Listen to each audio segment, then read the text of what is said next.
আজই ডাউনলোড করুন আর এনজয় করুন আপনার পছন্দের শো।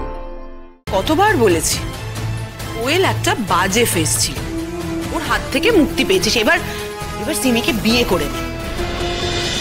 অনির্বাণ কি আপনাকে তাই বলেছে আন্টি? ওর বউয়ের নাকি কান্নার জন্য ওকে কোর্টে যেতে বাধ্য হতে হয়েছে? তাহলে আমি আপনাকে একটা কথা বলতে চাই, অনির্বাণকে কোর্টে যাওয়ার জন্য আমি ফোর্স তো দূরের কথা, অনুরোধও করিনি। হ্যাঁ, নীলু আমার বোন, আরো যেমনই হোক না কেন ওর প্রতি আমার ফিলিংস আমি অস্বীকার করতে পারি না, কিন্তু তা বলে এটা নয় যে ও যা যা করেছে সেই সবকিছুর জন্য ওকে আমি ক্ষমা করে দিয়েছি।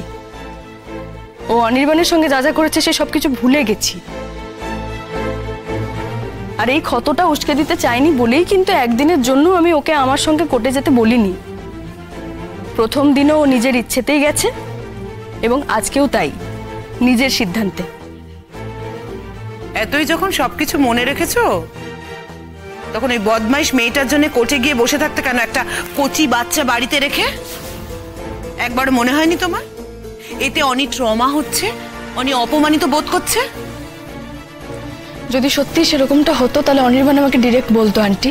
ও বলুক বা না বলুক, ব্যাপারটা তো অপমানের, সেটা তোমার মাথায় কাজ করলো না কেন? ও যদি নিজে সবকিছু ভুলে তোমার ভালো লাগার জন্য তোমার পাশে থাকতে পারে, তাহলে তোমার সেই বোধটা কাজ করলো না কেন? তুমি সত্যিই কিছু বলবে না? না, তার মানে আমাকে ধরে নিতে হবে আন্টি যে কথাগুলো বলছে সেগুলো তোমার মুখের কথা, তাই তো? আমার কাউকে কিচ্ছু বলার নেই। অনির্বাণ আসতে। হ্যাঁ জানি, ও ঘুমোচ্ছে। রোজ রোজ তোমাদের, আরে কেন ঝামেলা করো বলো তো তোমরা দুজন মিলে প্রত্যেক দিন? রোজ রোজ শাশুড়ি বউয়ের মধ্যে ঝামেলা, অশান্তি, মাথা খারাপ করে দিচ্ছ তোমরা আমার। ও কি বলবে গো?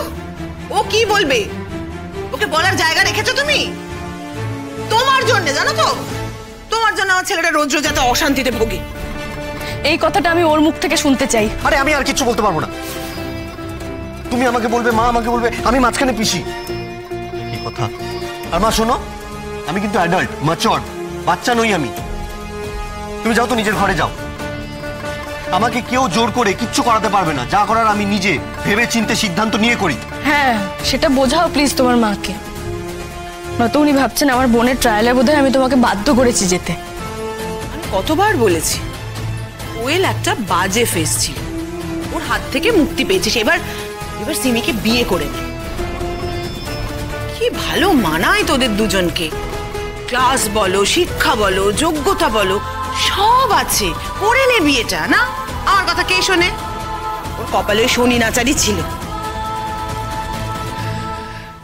তা সেই শনির দোষ কাটাতে আর কতক্ষণ লাগে? সেই সময়টা বোধহয় এখনো চলে যায়নি। চাইলেই পারবেন, চেষ্টা করতে থাকুন, একদিন ঠিক সাকসেসফুল হবেন।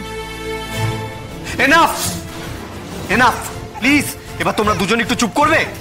না না না মা, এই তো মা, এই তো। না না না না না না, চলো চলো আমরা ঘরে যাই, কেমন? অসহ্য হয়ে উঠছে দিন দিন এই বাড়িটা আমার কাছে। আরে কোথায় যাচ্ছিস? এই অনি, শোন না বাবা, ছেলের মেজাজ আছে, মেজাজ।